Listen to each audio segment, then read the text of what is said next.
ओस्टवॉल्ड dilution law. ठीक आहे. तर आपण ऍसिड आणि बेसच्या रिलेटेड वेगवेगळ्या थिअरीज बघितल्या.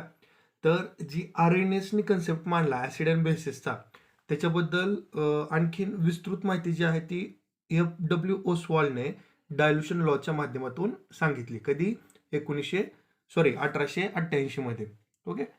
तर बघा, तर सुरुवातीला वीक ऍसिड बद्दल काय सांगितलं बघा. Consider an equilibrium of weak acid HA that exist in solution partly as the undissociated species HA and partly H plus and A minus ion. ठीक आहे. तर बघा, हा जो वीक ऍसिड HA जो आहे तो सोल्युशन मध्ये काही प्रमाणात विरघळतो आणि त्या ठिकाणी H प्लस आणि A मायनस आयन तयार होतात. त्यासोबतच हा जो अनडिसोसिएटेड फॉर्म मध्ये सुद्धा तुम्हाला हे HA ची स्पीसीज पाहायला मिळतात. ठीक आहे. तर इक्वेशन काय बघा मग, HA in equilibrium H plus plus A minus ions. Okay.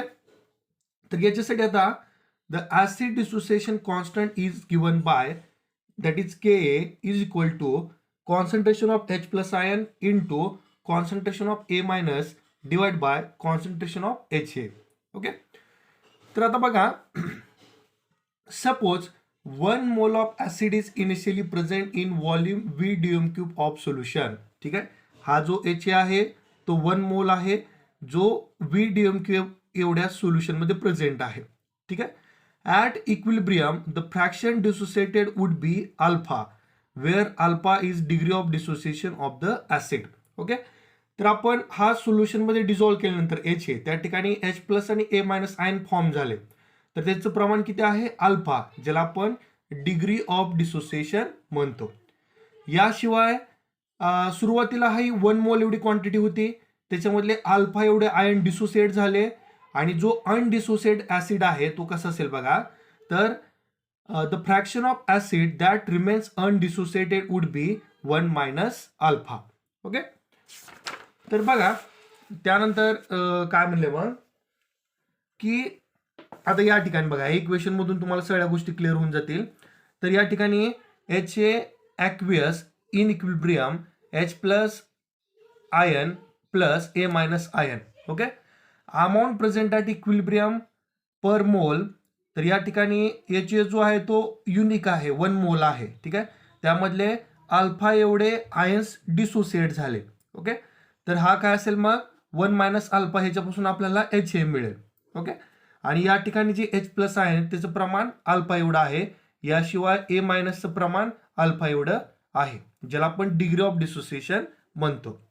जर आपल्याला V dm³ ऑफ सोल्युशन मधलं त्यांचं जर कॉन्सन्ट्रेशन डिटरमाइन करायचं असेल तर याला आपल्याला V ने डिवाइड करावं लागेल. म्हणजे अनडिसोसिएटेड HA चं प्रमाण आपल्याला 1 minus alpha divide by V ने मिळेल. H प्लस आयनचं concentration alpha divide by V ने मिळेल आणि A मायनस आयनचं concentration alpha divide by V ने मिळेल. ओके. तर बघा नेक्स्ट काय म्हणलं मग, दस at equilibrium concentration of HA will be 1 minus alpha divide by V. तर बघा, या ठिकाणी सुद्धा आपण सांगितलं कॉन्सन्ट्रेशन ऑफ HA जे आहे ती या पद्धतीने आहे, मोल पर dm³. ओके.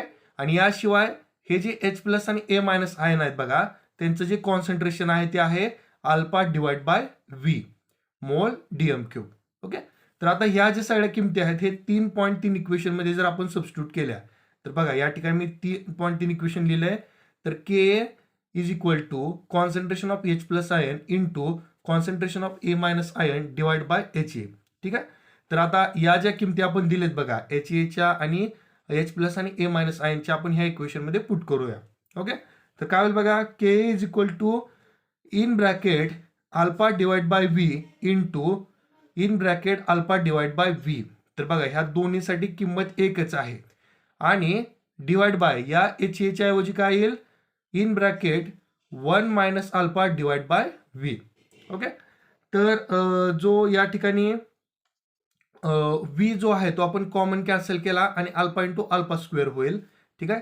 आणि divide by 1 minus alpha into V. Okay. तर पहा, त्यानंतर काय म्हणले ते, if C is the initial concentration of acid in mole per dm³ and the V is the volume in dm cube mole per mole, then C is equal to 1 upon V. आता ही जी किंमत आहे C ची ते आपण या equation मध्ये put करूया. Replacing 1 upon V in equation 3.5 by C we get. ठीक आहे, 1 अपॉन V जो आहे त्याच्यामध्ये आपण जर C घेतला तर नवीन इक्वेशन काय मिळेल, KA is equal to alpha square into C divide by 1 upon alpha. ठीक आहे, म्हणजे 1 अपॉन V जो आहे तिथे कॅन्सल झाला. ओके, त्यानंतर पुढे काय म्हणलं बघा, तर for weak acid HA alpha is very small और 1 minus alpha is equivalent to 1. Okay, म्हणजे एक लक्षात घ्या, हा जो वीक ऍसिड आहे तो अगदी कमी प्रमाणात काय होतो, डिसोसिएट होतो, आणि जे अगदी निग्लेजिबल आहे किंवा इक्वॅलंट टू 1 असेल.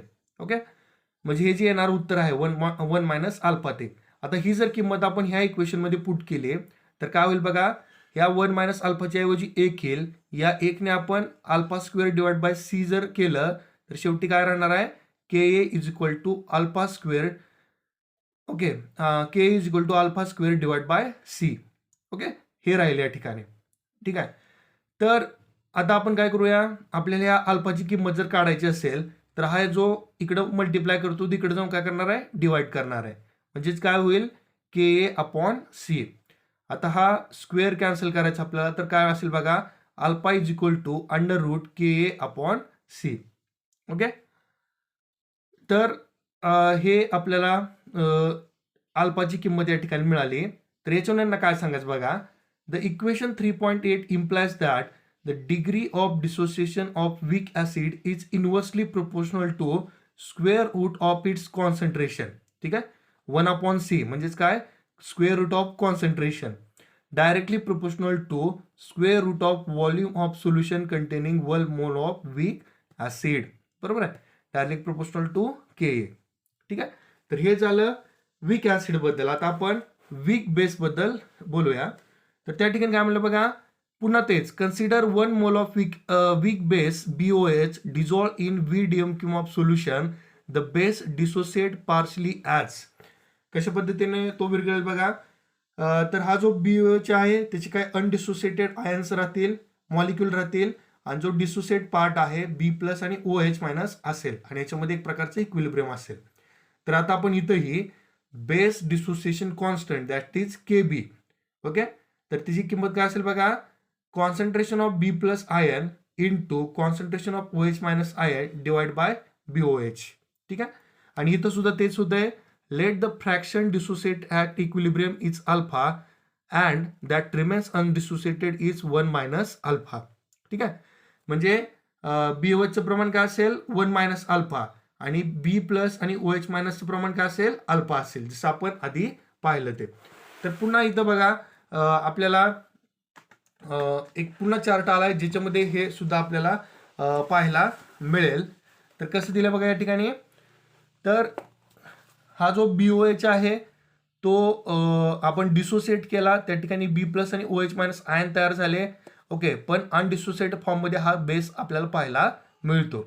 ज्याचं जे अमाऊंट आहे ती किती असेल, हा होल नंबर किती आहे, 1 आहे. त्यातून आपण जर हे डिसोसिएटेड आयन जर मायनस केले, that is degree of dissociation alpha, तर 1 मायनस अल्फा होऊन याची तुम्हाला किंमत मिळेल. B प्लस किती आहे, अल्फा आहे, OH मायनस अल्फा आहे. जर आपल्याला ह्यांचं कॉन्सन्ट्रेशन काढायचं असेल ऍट इक्विलिब्रियमला, तर ह्या प्रत्येकाला आपल्याला V न डिवाइड करावं लागेल. ठीक आहे, at equilibrium concentration of BOH किती आहे, 1 minus alpha divide by V मोल पर डीएम क्यूब, आणि B प्लस आणि OH मायनस आयन किती आहे, अल्फा डिवायडेड बाय V मोल पर डीएम क्यूब. आता ह्या ज्या किमती आहेत त्या आपण इक्वेशन मध्ये 3.4 मध्ये सबस्टिट्यूट करूया. काय equation, KB that is base dissociation constant is equal to concentration of B plus ion into concentration of OH minus ion divide by BOH. ठीक आहे, तर यांच्या किमती आपण आता ह्याच्यामध्ये टाकूया. तर B प्लसची किंमत किती आहे, alpha divide bye B, OH मायनसची किंमत किती आहे, alpha divide by V. Okay, आणि ह्या BOH ची किंमत किती आहे, 1 minus alpha divide by V. पुन्हा तेच करतो आपण, V गेट कॅन्सल, राहिला alpha square divide by 1 minus alpha into V. Okay, तर आपण जसं वीक ऍसिड मध्ये पाहिलं अगदी त्याच पद्धतीने इथं सुद्धा तेच करतोय. म्हणजे काय बघा, 1 मायनस अल्फा काय आहे, सॉरी 1 मायनस व्ही काय आहे, तर सी आहे. ती जर आपण याच्यामध्ये किंमत इंट्रोड्यूस केली तर काय होईल बघा, K B is equal to alpha square into C divide by 1 minus alpha. आणि हा जो 1 मायनस अल्फा आहे जो इक्वॅलंट टू 1 आहे, त्यामुळे शेवटी काय राहणार आहे, K B is equal to alpha square into C. जर या अल्फाची तुम्हाला किंमत काढायची असेल, हा सी जो इकडे मल्टिप्लाय करतोय तो इकडे जाऊन काय करेल, डिवाइड करेल. म्हणजे काय मिळेल तुम्हाला बघा, A is equal to under root K B divide by C. Okay, तर याच्यावरून शेवटी काय सांगितलं बघा, तर the degree of dissociation of weak base is inversely proportional to square root of its concentration 1 upon C. Okay, and is directly proportional to square root of volume of the solution containing 1 mole of weak base, that is Kb.